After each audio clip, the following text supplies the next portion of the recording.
Dame un segundo, voy a poner aquí 5 de octubre. Y Hernández a la vez, Mami, Presente. gracias. Y Santiago Martínez, Nancy.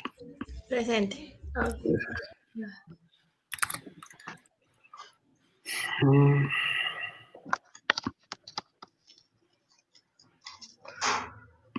ok. ¿Ya terminaron sus exámenes? Ujú. Oh, está prendiendo mi bocina, apenas me di cuenta. Sí, ¿Cómo les fue? ¿O bien? bien. Todo bien. Puro 10. Ah, no es cierto. Perfecto. ¿Y a usted, profesor, cómo le fue con los exámenes de sus alumnos? Pues más o menos. Sí.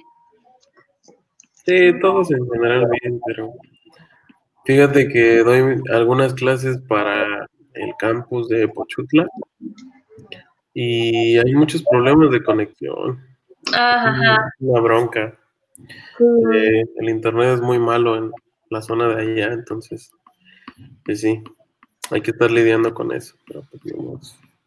A nosotros nos toca finanzas básicas, igual con unos de, no sé si son igual Pochutla o la costa, no sé de dónde son, pero igual Ujú. el día del examen tuvieron problemas de la luz. ¿La GECO? La GECO. Sí. Sí, es una bronca, todos tenemos esos problemas, pero bueno, Sí. ni modo. Ok, pues vamos a comenzar.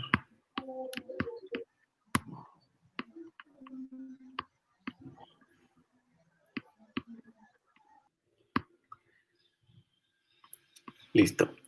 Pues el día miércoles, si no me equivoco, estábamos analizando o les puse precisamente un ejemplo de la estructura que debe de llevar, bueno, que espero que podamos desarrollar para el tema de su investigación, ¿no? Entonces, recuerden que puede ser a través de un método deductivo, ¿no? Partiendo de lo general a lo particular y tal cual, vamos a comenzar a hablar sobre conceptos básicos de muestreo, ¿no? Ese es una de los temas que siguen dentro de su plan de estudios. Miren, sinceramente, podríamos intentar hacer algún tipo de técnica de muestreo de manera real, un ejercicio real, utilizando, ¿no? La tecnología con la que contamos actualmente. ¿No? Entonces, por ahí, por ejemplo, hay herramientas como Forms de Microsoft o algunas otras que nos permiten, pues, realizar una serie de encuestas, ¿no? Una serie de cuestionarios que en su momento yo creo que por lo menos vamos a ver cómo estructurarlo y hacer un ejercicio, ¿no? Tal cual, pues no podemos aplicarlo a ciencia cierta, digamos que como se hace tradicionalmente, ¿no? Que es ir y levantar una encuesta, ¿no? Yo recuerdo que en la licenciatura inclusive una profesora me dejó hacer técnicas de muestreo y como yo estudié en la costa, pues incluso tuve que ir a una comunidad, ¿no? Y todos ahí, digo, es una buena experiencia, pero a la vez, pues sí te enfrentas con muchos problemas que en una investigación real, pues así pasa, ¿no? Que simplemente por el hecho de llegar a la comunidad y ser un extraño, pues ya todo el mundo te ve feo, ¿no? Cosas por el estilo. Pero bueno, el punto es que ahorita podemos aprovechar el tema de las tecnologías de la información y la comunicación para desarrollar nuestras encuestas, posiblemente como un tipo de ejercicio, digo, nada tan, eh, ¿cómo se puede decir? Tan complicado, ¿no? Pero pues puede ser que hagamos una pequeña encuesta y a manera de ejercicio se la pueden enviar a 10, 20 contactos, ¿no? Que les puedan contestar esa encuesta, ¿no? Y ya ver cómo se analizan los datos, ¿no? Sobre todo cuando ya veamos temas básicos como las famosas medias, medianas, modas, varianzas, desviación estándar y todo ese tipo de indicadores que en su momento veremos, ¿no? Entonces, para comenzar, vamos a ver en el sentido teórico cuáles son los conceptos básicos de muestreo, ¿no? Entonces, una de las primeras unidades básicas dentro de los conceptos de muestreo es el tema de la población, ¿no? Definir hacia qué segmento, ¿no? O hacia qué grupo de poblaciones vamos a desarrollar nuestra investigación, nuestras encuestas, nuestros cuestionarios, precisamente porque son de interés, ¿no? Para el desarrollo de nuestra investigación. Entonces, una característica del conocimiento científico es la generalidad. Entonces, entre más general sea un conocimiento, pues es mayormente aceptado, ¿no? Sobre todo porque cabe la posibilidad de que se pueda utilizar o se pueda desarrollar en determinadas formas, precisamente aplicando la generalidad, ¿no? Tal vez eh, se tenga el concepto de la investigación o más bien incorporando una serie de variables específicas, ¿no? O tomando en cuenta algunas consideraciones del lugar en el que se desarrolla algún concepto científico, pues vamos a obtener una respuesta, ¿no? Pero de manera general, por eso las famosas leyes científicas son así, son muy generales, ¿no? Eh, Se tienen que tener muchos supuestos para que se cumpla la realidad, ¿no? La ciencia se preocupa por extender sus resultados de manera que sean aplicables a muchos casos similares o de la misma clase, ¿no? Entonces, pues las grandes leyes físicas, por ejemplo, esas sí van a pasar sí o sí en cualquier parte en la que nos encontremos del planeta, ¿no? O estos postulados químicos, ¿no? De que la materia no se crea ni se destruye, solo se transforma, ¿no? Son conocimientos que de manera general siempre se van a cumplir, ¿no? Bajo una serie de premisas que han quedado demostradas, ¿no? Las leyes físicas de la gravitación universal, ¿no? O las leyes de la termodinámica, todas estas series de postulados científicos han sido a través de las pruebas, pues una manera de aplicar estos casos, ¿no? Una investigación puede tener como propósito el estudio de un conjunto numeroso de objetos, individuos, e incluso documentos, ¿no? De todas estas variables va a depender el tema de la población a la que nos vamos a dirigir en su momento, ¿no? Entonces, como tal, aquí tenemos la definición de una población, pues es el conjunto finito o en su momento infinito de elementos con características comunes, para los cuales serán extensivas las conclusiones de la investigación, ¿no? Entonces, ahorita vamos a ver a qué se refiere este tema de finito o infinito, ¿no? Pero a grandes rasgos es lo que hemos estado haciendo con el tema de su investigación, ¿no? Y por eso les he dicho, ya tienes el tema, ahora hacia qué población va a ir dirigido, ¿no? Entonces ya me dijeron, no, pues a nivel municipal, a nivel estatal, a nivel federal. Y precisamente la importancia de definirlo es porque las respuestas que obtengamos de estos tipos de conocimiento van a ser aplicables o las conclusiones van a ser aplicables a esa población, ¿no? Entonces esa es la principal importancia de definir de buena manera una población cuando estamos realizando una investigación, ¿no? Y tienen características comunes precisamente porque al hablar, por ejemplo, del Estado, pues estamos hablando de todas las personas que conformamos el Estado de Oaxaca. Al hablar de un municipio, todas las personas que nos encontramos en ese municipio, ¿no? Ahí desempeñamos nuestras actividades esenciales o ahí vivimos, ¿no? Entonces, a eso precisamente se refiere. La población queda delimitada por el problema y por los objetivos del estudio, ¿no? Entonces, también radica en ello su importancia, ¿no? Probablemente va a ser la población pobre, ¿no? O vulnerable, así en un sentido menos despectivo, una población vulnerable de cierto municipio, ¿no? Entonces, es focalizar precisamente hacia qué grupo, ¿no? Hacia qué personas va a ir encaminada el tema de la investigación y el análisis mismo, ¿no? Sobre todo cuando se den los resultados. Esa es una de sus principales trascendencias. Ahora sí, ¿cuáles son los tipos de población? Pues al menos tenemos estos tres, ¿no? De manera general son los que se observan. El primero es una población finita, es decir, se conoce la cantidad de unidades que integran a la población, ¿no? Entonces, además, puede ser que exista un registro documental de dichas unidades, ¿no? Entonces, finito se refiere a eso, ¿no? A que yo lo puedo contar, yo sé a ciencia cierta cuántas personas integran a mi población. Y en el asterisco les puse un ejemplo, ¿no? Puede ser un hospital o una universidad.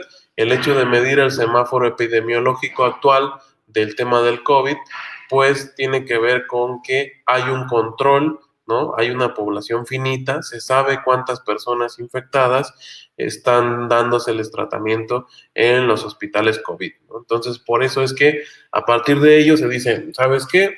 El Hospital Regional de Alta Especialidad ya llegó a su 100% de capacidad, ¿no? Si teníamos 200 camas, las 200 están ocupadas, ¿no? Entonces, es una población finita y a partir de ello se determina, ¿no? Y se dice, ¿sabes qué? Ya no hay más población para darle acceso a este hospital, vamos a tener que mandarlo a otro y precisamente esa serie de indicadores nos dan como consecuencia que el semáforo epidemiológico se ubique en un color determinado, ¿no? Entonces, lo que todos esperamos es que en algún momento el Hospital General de Alta Especialidad, el Hospital Benito Juárez del Iste, el Hospital General número 1 de Oaxaca, todos estos hospitales que se convirtieron en hospitales COVID, llegue el punto en el que se diga, ya no tenemos ninguna cama o ningún infectado de este tipo de enfermedad, ¿no? Y ahora sí el semáforo puede cambiar a otro tipo de color. Entonces, a eso se refiere, ¿no? O en el caso de una universidad, ustedes por eso hacen toda una serie de papeles administrativos y están inscritas, ¿no?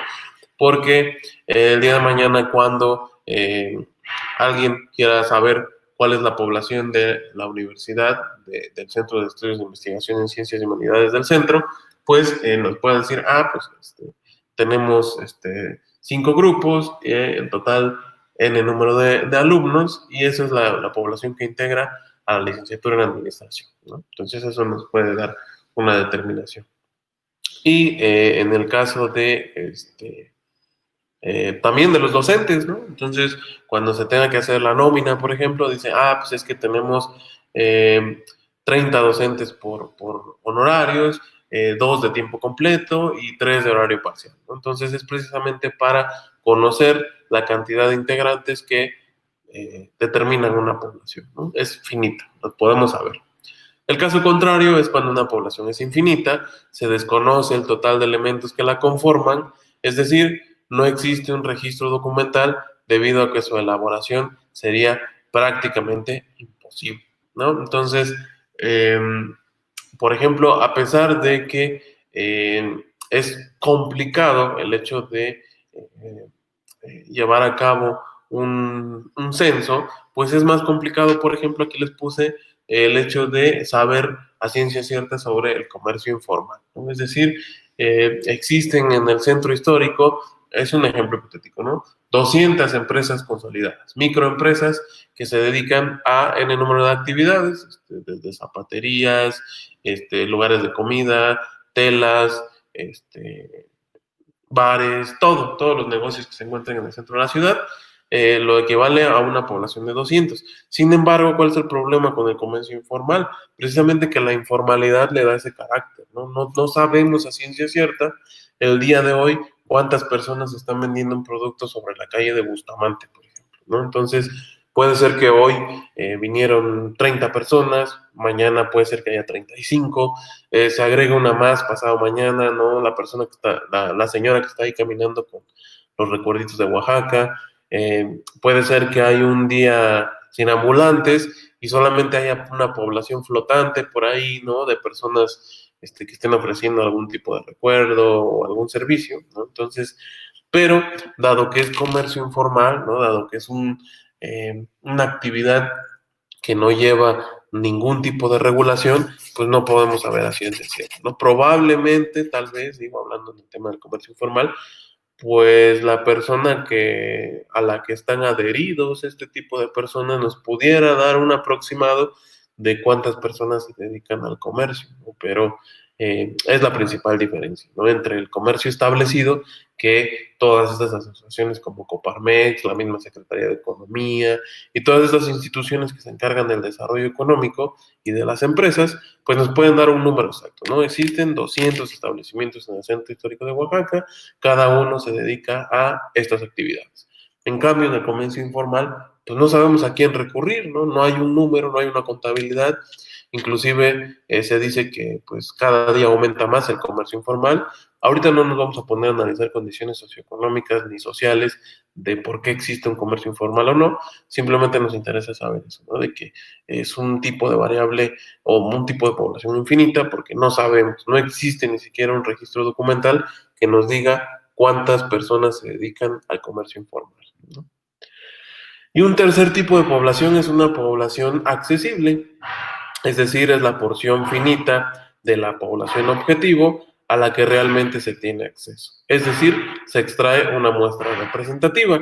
Entonces, en teoría, por ejemplo, nosotros sabemos, hagan de cuenta que estamos en el año 2015 y nosotros a ciencia cierta sabemos que en el año 2015 había 120 millones de mexicanos, ¿no? Entonces, probablemente yo quiera hacer un estudio sobre la pobreza en México, ¿no? Y quiero analizar precisamente las condiciones socioeconómicas de todos y cada uno de los mexicanos. Es prácticamente imposible que yo como investigador me ponga a realizar encuestas, ¿no? Me ponga a realizarle entrevistas a profundidad a 120 millones de habitantes, ¿no? Entonces, por lo tanto, perdón, tal vez algo más fácil sería que a partir de ciertas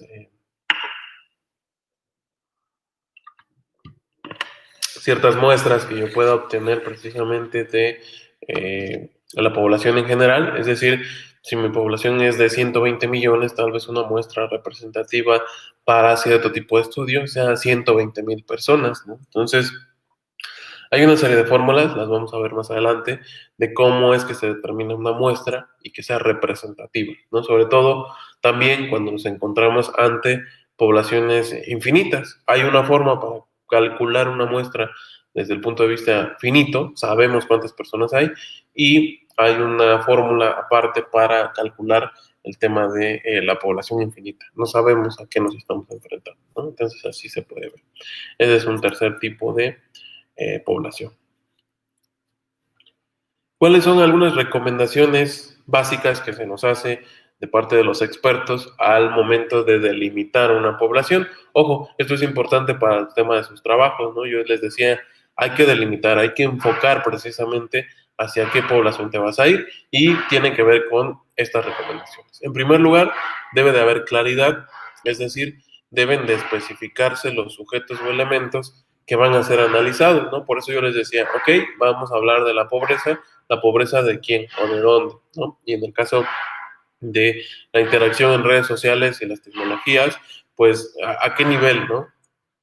A nivel municipal, a nivel estatal, a nivel México, a nivel continente, qué sé yo, pero sí debe de haber claridad, especificar hacia qué sujetos va a ser precisamente enfocado el estudio, ¿no? Una segunda recomendación es precisamente la dependencia de recursos, es decir, que como investigadores estamos ajustados a la disponibilidad de tiempo y de recursos, ¿no? Entonces, cuando se realiza un ensayo de encuesta, ¿no? De manera tradicional, que yo esté ahí paradito en un lugar del centro de la ciudad y cuando pase una persona yo le pueda hacer unas preguntas, ¿no? O en el caso del censo mismo, ¿no? Está ajustado precisamente a la disponibilidad de tiempo, recursos e inclusive ahorita quedó demostrado a otro tipo de factores, ¿no?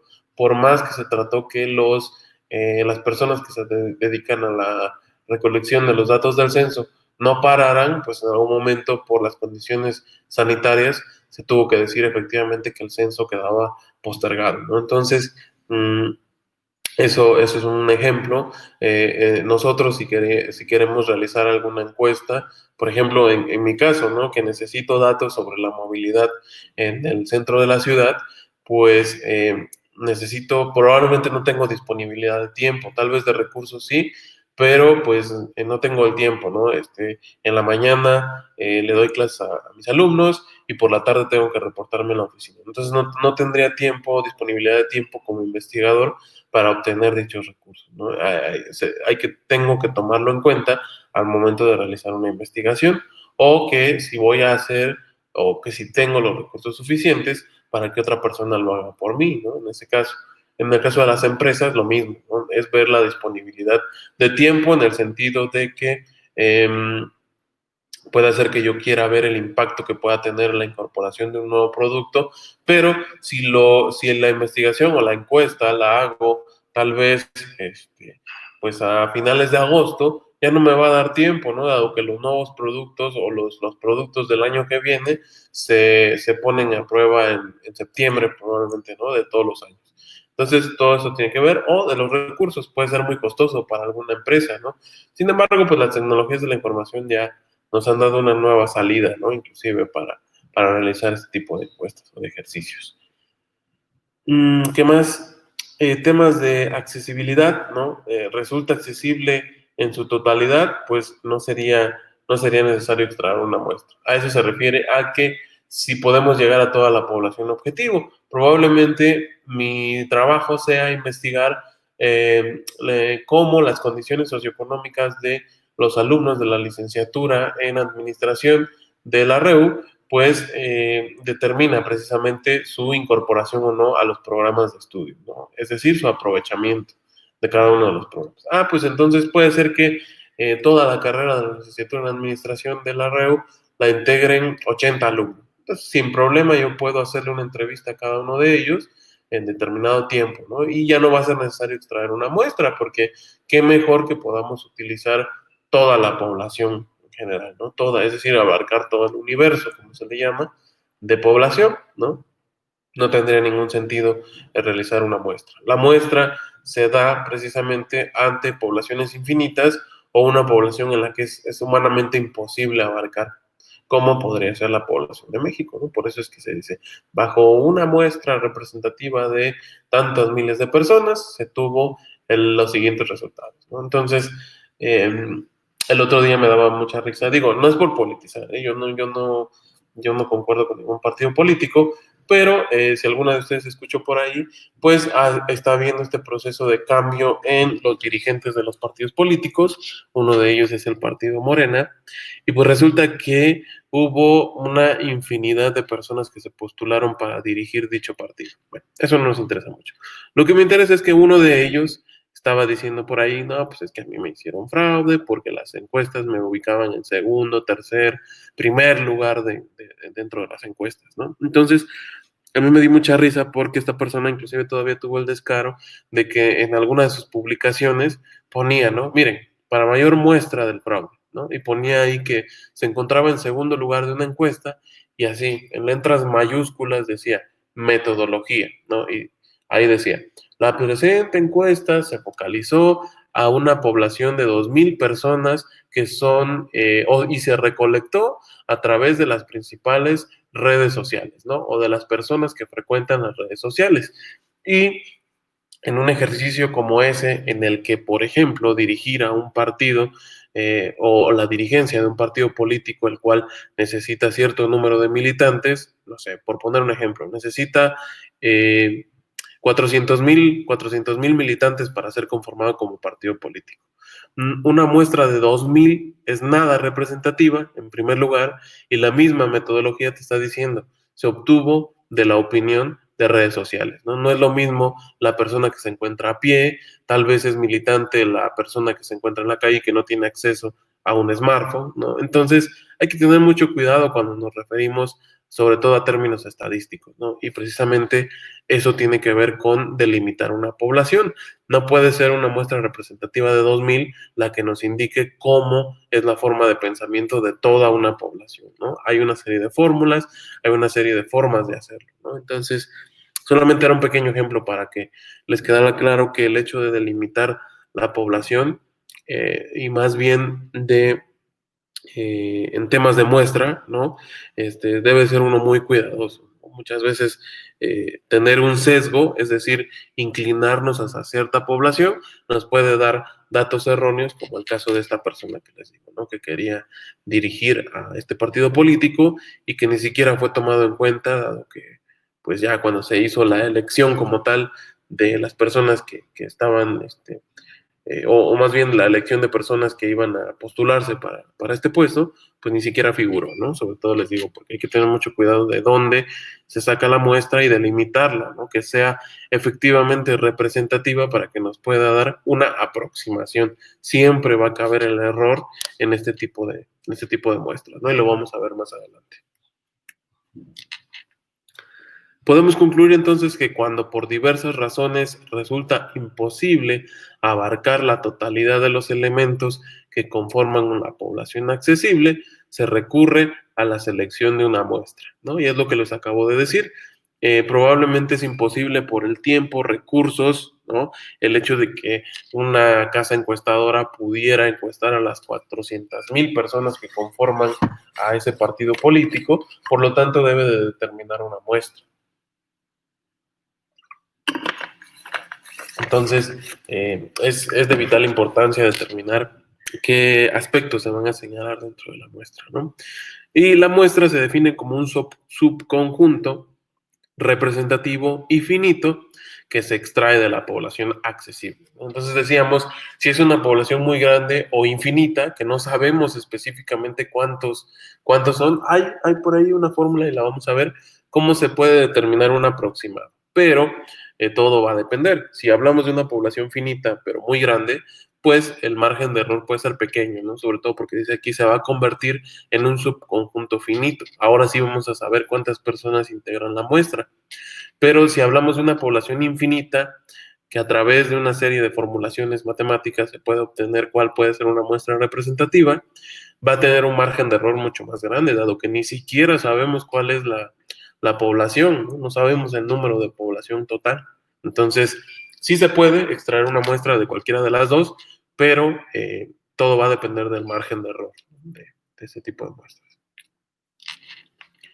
Entonces, una muestra representativa es aquella que por su tamaño y características similares a las del conjunto, de la población total, se puede decir así también, permite hacer inferencias o generalizar los resultados al resto de la población con un margen de error conocido, ¿no? Entonces, a nivel estadístico, ustedes se van a encontrar una serie de indicadores muy importantes, ¿no? Que tienen que ver precisamente con el grado de error que puede caer una muestra a partir de que se seleccionó, ¿no? Se extrajo de una parte de la población. Y estadísticamente, o más bien la estadística, es una ciencia, pues, bastante generosa, ¿no? Si nosotros la sabemos manejar y manipular, pues muchas veces podemos hacer o justificar datos a través de las muestras, ¿no? Entonces, lo que debemos de tomar en cuenta es que una muestra que sea representativa precisamente va a generalizar a la población en general, tal como dice aquí, ¿no? Y precisamente los resultados de esa generalización debemos incorporarles lo que ya les decía, ¿no? Un margen de error. Si es infinita, con mucho más razón, porque ni siquiera sabemos cuál es el total de la población, ¿no? Entonces, pues sí debe de existir un margen de error para la selectividad de la muestra, ¿no? Y que es lo más común que utilizamos los investigadores, porque pues es muy difícil saber o contar con la accesibilidad a una población en general. Digo, dependiendo del grado de estudio, ¿no? Pero por lo general tratamos precisamente de generar conocimiento, como decíamos en un principio, de manera general, ¿no? Entonces, entre más grande sea la muestra, pues más podemos generalizar, ¿no? Y por eso nos vamos a poblaciones mucho más grandes, ¿no? Por eso. Existen, a su vez, dos tipos de muestra, ¿no? La primera muestra es de tinte probabilístico y esas son un proceso en el cual se conoce la probabilidad que tiene cada elemento de integrar la muestra. Por otro lado, el no probabilístico es el que se desconoce dicha probabilidad, ¿no? Entonces, vamos a ver cada una, tal vez en la definición no nos quede muy claro, ¿no? Pero vamos a ver ejemplos inclusive de cada una, cómo es que se muestra una muestra probabilística y una muestra no probabilística. En el caso de los muestreos probabilísticos, tenemos que se refiere precisamente, en primer lugar, es un muestreo al azar simple. Esa es una forma probabilística, ¿no? Y es un procedimiento en el cual todos los elementos tienen la misma probabilidad de ser seleccionados, ¿no? Entonces, en este caso, por ejemplo, si tenemos un grupo de 20 alumnos en una urna, pues todos van a tener una probabilidad de 1/20 de ser seleccionados, ¿no? O sea, dado que puede ser cualquiera de los 20. No hay aquí ningún tipo de sesgo dentro de la muestra, ¿no? Son 20 alumnos y al momento de que yo saque un papelito para ver quién va a ser el alumno seleccionado, todos tienen la misma probabilidad de ser seleccionados. Diferente, por ejemplo, a un muestreo al azar sistemático. La selección de un elemento en función de una constante, en este caso la vamos a llamar K, es lo que va a determinar este tipo de muestreo. Entonces, si tengo una población de 120, llámese personas o cualquier tipo de situación, mi población es de 120 elementos, ¿no? Y yo voy a seleccionar una muestra de 30 de esos 120. Entonces, la razón de 120 entre 30, pues es precisamente 4. En este caso, mi constante va a ser 4. Y es a partir de ahí, de esos 120, que yo voy a empezar a seleccionarlo. Sería bueno en este momento, por ejemplo, tener un pizarrón para poder ilustrarlo, ¿no? Pero si ustedes lo pueden ver, tenemos entonces los 120 elementos, pero como yo nada más quiero una muestra de 30, de 30 integrantes o elementos, como ustedes quieran, en este caso 120 alumnos, entonces yo quiero una muestra de 30 alumnos, la razón entre el total de la población y el número de muestra que yo necesito, pues me da la constante. Entonces, tal vez para elegirlo es sí al azar, pero sistemático, es decir, cada 4 valores va a ser precisamente el que yo seleccione en la muestra. Entonces, si tengo 120 alumnos, una lista de 120 alumnos, yo puedo ir contando. Y el cuarto, a partir del cuarto, ese va a ser mi selección. Entonces, yo selecciono al cuarto alumno, al octavo alumno, al 12º alumno y así, cada vez de 4 en 4, ¿no? Al punto de que al final voy a seleccionar solamente a 30 a razón de la constante que tuve previamente, ¿no? Les digo, sería más fácil explicarlo tal vez en un pizarrón, ¿no? Cómo se ven los 120 números y voy seleccionando, pero tiene que ver con eso, ¿no? La razón que da a partir de que de una población de 120, yo solamente necesito una muestra, perdón, de 30 alumnos, ¿no? La razón o la constante va a ser de 4, entonces a partir de cada cuarto elemento es el que va a ser seleccionado dentro de la muestra, ¿no? Y si lo hacen así, enumerando del 1 al 20, y seleccionan cada 4 un alumno, van a tener que al final la muestra va a ser precisamente de 30.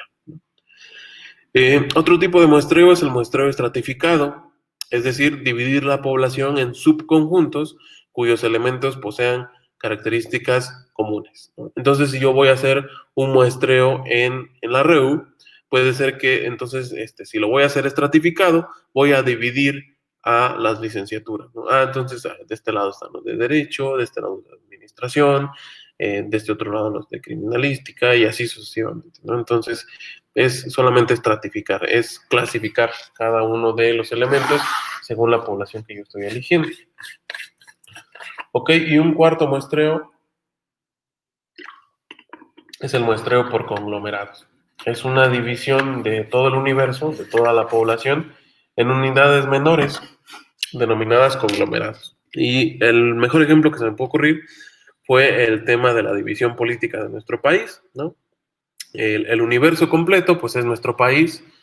¿Cuál es la subdivisión? Pues que se conforma de 32 estados actualmente, ¿no? Ya todos son estados y son 32 y a la vez cada estado tiene una propia subdivisión que ya sabemos todos que en el caso de Oaxaca es de 570 municipios, ¿no? En el caso de Baja California es de 2, ¿no? Y luego a la vez todavía dentro de cada municipio se puede, bueno, o más bien me brinqué, a nivel estatal son 32 estados, ¿no?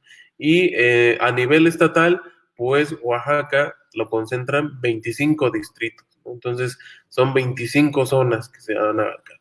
O puede ser un poco más amplio, 8 regiones, ¿no? O sea, se divide en 8 regiones. De esas 8 regiones se divide en 25 distritos. Y de esos 25 distritos se divide en 570 municipios y de ahí cada municipio se divide en diferentes colonias, ¿no? Y las diferentes colonias en diferentes sectores y así, ¿no? Entonces es precisamente de todo un universo la serie de conglomerados que tiene precisamente cada una de las divisiones que le podamos dar a esa población en general.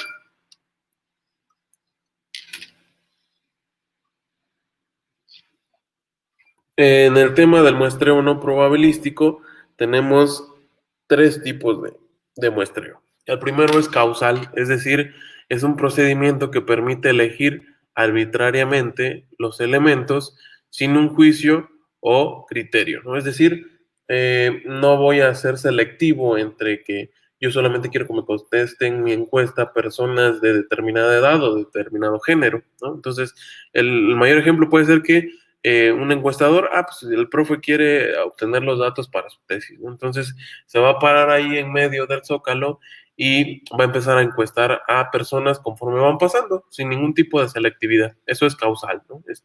No, es arbitrario. No voy a tener ningún tipo de clasificación. No, pues que solamente voy a encuestar a las chicas, ¿no? Solamente voy a encuestar a personas de aproximadamente más de 40 años, ¿no? No, en este caso es parejo, digamos así.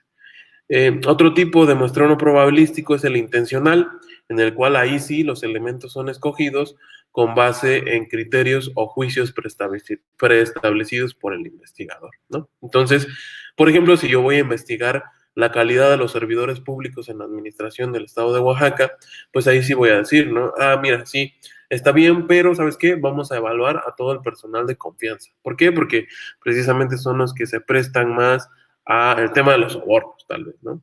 O yo voy a elegir criterios de selección de solamente mandos medios y superiores. ¿Por qué? Porque ellos son, precisamente tienen un salario más alto porque son de mayor confiabilidad para ciertas áreas o para ciertas tareas, ¿no? Entonces, precisamente yo voy a tener criterios de selección, ¿no? En este caso, pues de los servidores públicos acorde a su modalidad de contratación, por ejemplo, ¿no? Entonces ahí está un ejemplo de muestreo no probabilístico intencional. Otro es el que se refiere al tema de las cuotas, es decir, la elección de los elementos en función de ciertas características de la población, ¿no? Entonces, puede ser que yo tenga una encuesta tomando en cuenta características demográficas, ¿no? Es decir, una encuesta en la que yo recolecte datos, o más bien, como les decía en un primer ejemplo, solamente me voy a concentrar en chicas menores a 30 años, ¿no? O me voy a concentrar en adultos mayores aproximadamente a los 50 años, ¿no? O cosas por el estilo. O género, ¿no? Ya bueno, ya dijimos género, edad, ¿no? Entonces, todo este tipo de variables demográficas puede ser que sea una cuestión no probabilística al seleccionar una serie de cuotas, ¿no? Precisamente para determinar las características de esa población.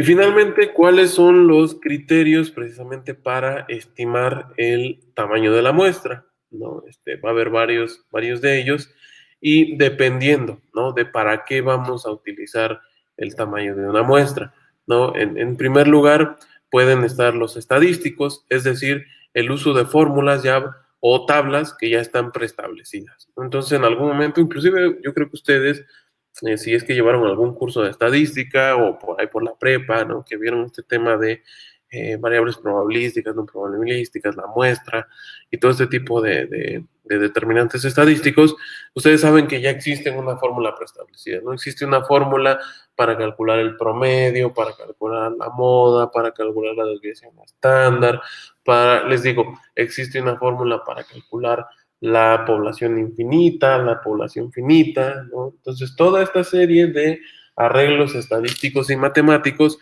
es lo que conforma los criterios estadísticos, ¿no? O les digo inclusive, cuando queremos analizar una desviación estándar, por ejemplo, ¿no? De qué tan sesgada está la información en un determinado grupo de datos, pues hay hasta unas tablas, ¿no? A mí me enseñaron a hacer así la desviación estándar. Lo más fácil es agarrar tu calculadora y hacer una serie de cálculos, inclusive las científicas ya traen la opción de desviación estándar directamente, ¿no? Pero hay una serie de tablas que precisamente nos ayudan a hacer este tipo de cálculos, ¿no? Que alguien previamente ya hizo, ya están preestablecidas y ya están demostradas que es una buena forma de desarrollar el cálculo de esos tipos de estadísticos, ¿no?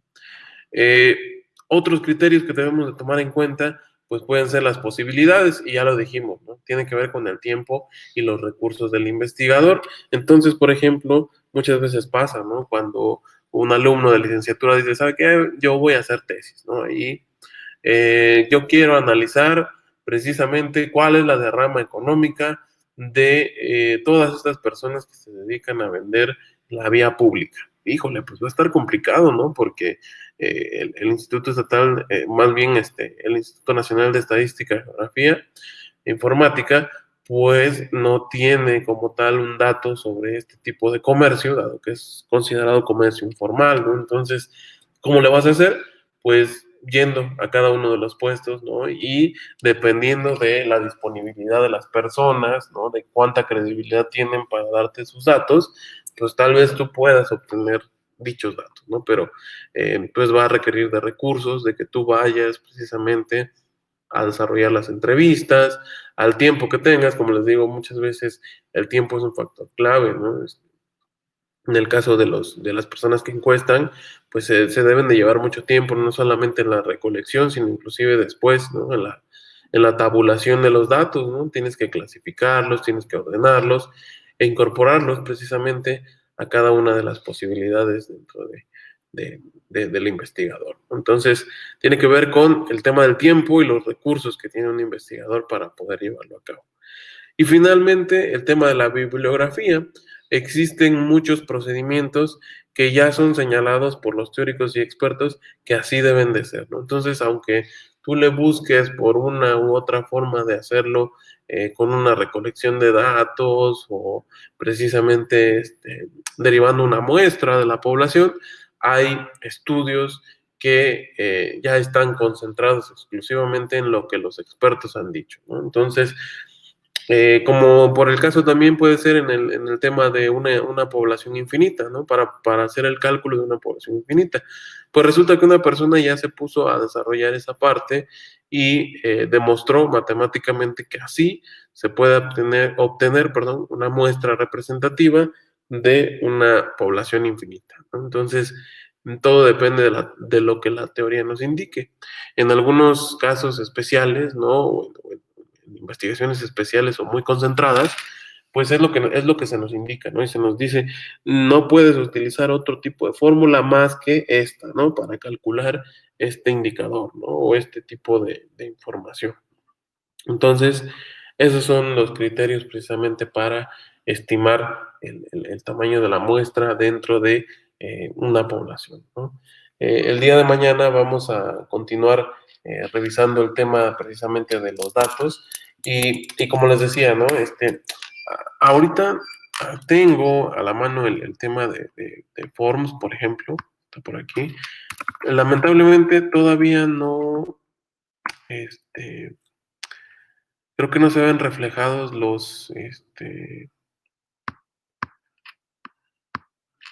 resultados de todos los cuestionarios que he hecho. En algunas otras instituciones eh, he aplicado este tipo de procedimientos. Lamentablemente, estos últimos días ha habido fallas con la plataforma. Digo, la tecnología no tiene palabra, ¿no? Pero, por ejemplo, es la forma de estructurar un cuestionario, ¿no? Entonces, a través precisamente de este tipo de herramientas como Forms, ustedes lo pueden ir elaborando. Aquí esto ya es más cuando ya van a hacerlo en forma, ¿no? Hay diferentes formas de elaborarlo, ¿no? Falso verdadero, opción múltiple, opciones abiertas, ¿no? Todo este tipo de desarrollos, pero precisamente lo que tenemos que definir primero es el tema de la población, ¿no? A qué población va dirigida? Entonces, en este caso, por ejemplo, pues mi población es el grupo de chicos que estudian geografía económica, ¿no? Entonces, aquí está. Y lo que nos da, o la ventaja que nos dan este tipo de herramientas, es que incluso a partir de las respuestas, ya puedes obtener una puntuación media, ¿no? Todos esos cálculos que les mencionaba ya establecidos, pues a través de este tipo de formularios ya los podemos tener a la mano. Entonces, probablemente nosotros podamos desarrollar un cuestionario así, ¿no? Y tiene aquí la opción de compartirlo, ¿no? Enviarlo por mail, integrarlo, enviar la cadenita o inclusive generar un código QR, ¿no? Para cuando pueda ser que en nuestro hogar esté una persona y le digas, ah, mira, pues con tu celular nada más a través del código QR, contéstame esta encuesta, ¿no? O puedes mandar la liga como tal a través de WhatsApp y ya te va a reorientar a la encuesta. Entonces son procedimientos que nos sirven precisamente para que en un contexto actual en el que el tema de realizar una encuesta física, pues va a ser complicado, ¿no? Sobre todo por el tema de la pandemia. Pero bueno, ¿hasta aquí hay alguna duda o comentario al respecto? Sí va quedando claro el tema de la población. En este caso, estamos comenzando a hablar sobre los conceptos básicos de muestreo.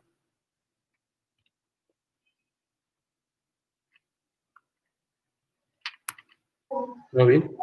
Sí, todo bien, por mi parte. Ok. Yo igual no, bueno, nada más me revolví en una, pero volví a explicar a usted y ya no. Se me quedó más claro. Fue del tema ¿cuál era?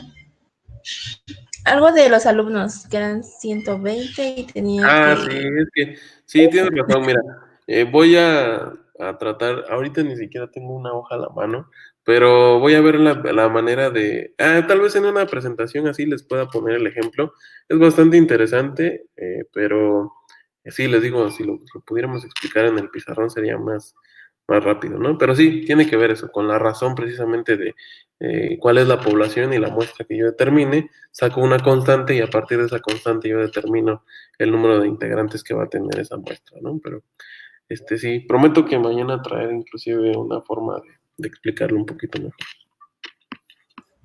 Sí, ese fue que medio me enredó. Bueno, sí me enredó y ya de ahí lo volví a explicar. Como que él dijo cómo y ya medio que me quedó claro, pero digo que me Sí, revolví. ok. Sí, yo creo que en algunas ocasiones es mejor con ejemplos, ¿no? En este caso, es un tipo de muestreo que, como todos, cae en la generalidad.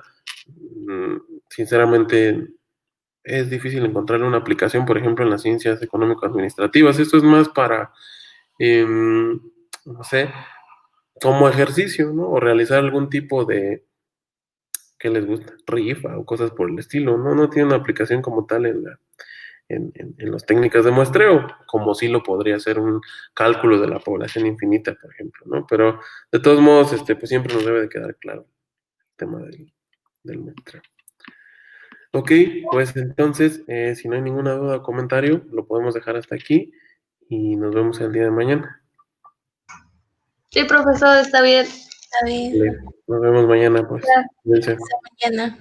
Bye. Gracias. mañana. Gracias.